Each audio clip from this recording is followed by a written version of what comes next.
Ükskord elas ühes väikeses kuningriigis sinisilmne punamütsike Martin.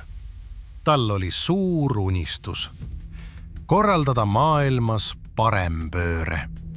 Mitte lihtsalt poliitiline, vaid selline, et kõik pööraks isegi ringteel ainult paremale ja vikerkaar algaks lastemajja Donald Trumpi juuksevärvist.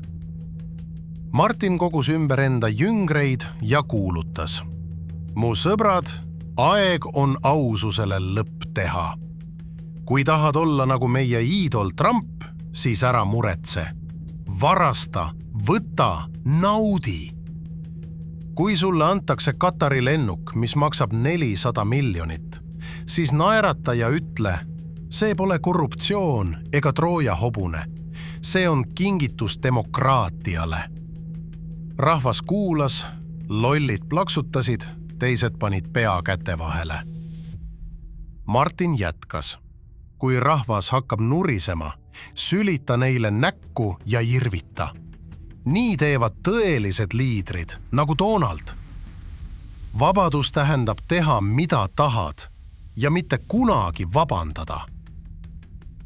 Ja kui kuningriik vaikselt lagunes, istus punamütsike Martin oma kuldses lennukis, lehvitas aknast ja hüüdis: ärge muretsege, kõik on kontrolli all. Vähemalt minu kontrolli all.